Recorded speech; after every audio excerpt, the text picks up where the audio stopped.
God knew and He saw that there are times when His people were going to go through things and they were going to actually, quite frankly, be rebellious. They were going to do some things that led them to be in places that they weren't designed for.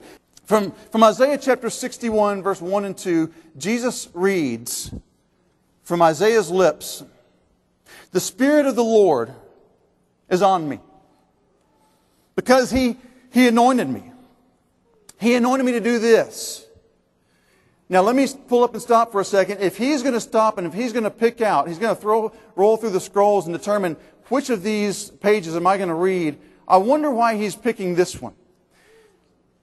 Read with me if you would. He reads from Isaiah, "The Spirit of the Lord is on me, and because He has anointed me to do this, to preach good news to the poor. He has sent me to proclaim freedom for prisoners." And I see prisoners all around me.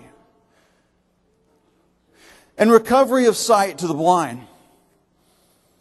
And I'm going to release the oppressed. Why? Because that's what my Father says to do. That's who I am, and that's who He is.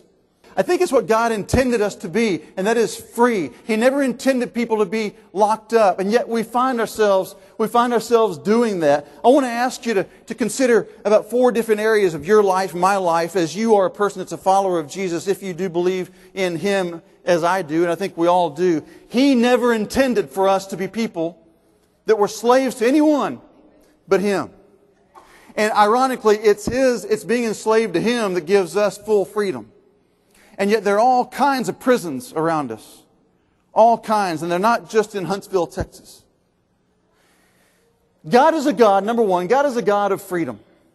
Period. And His young men and young women and old women are intended to be people that are clothed in His freedom, not prison clothes. But many of us are living often prisoners of other things. And that's the second thing I would like for you to consider, and that is, we are surrounded by all kinds of prisons. What's yours? If you have one, what's yours? I've got mine. I'm a free son of God, and yet I find myself being lured back to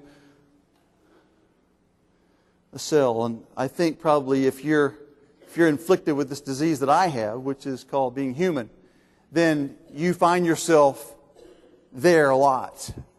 The third one I want to mention to you or point is that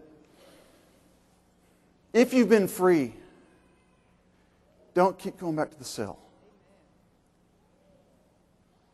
Throw away the orange coveralls.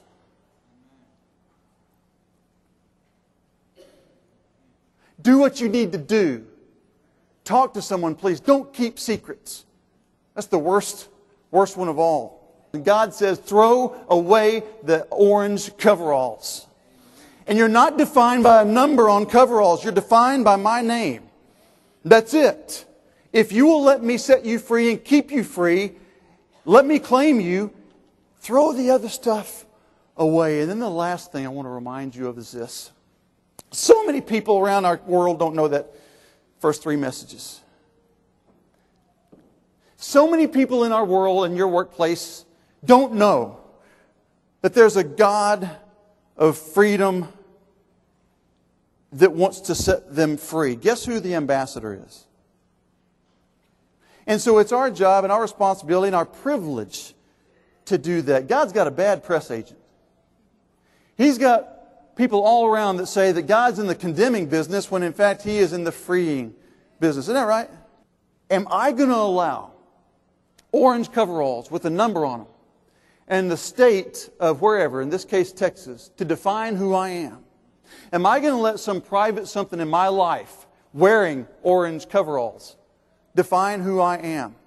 Or am I going to continue once again to claim that Jesus Christ is the Lord of my life, the God who sets the captive free, who releases the oppressed, who rips out the darkness and gives us light? Am I going to let Him be the one who champions not only other people but my life? Because if I'm going to do that, then I need to do it and go ahead and claim it, and then also share that with other people.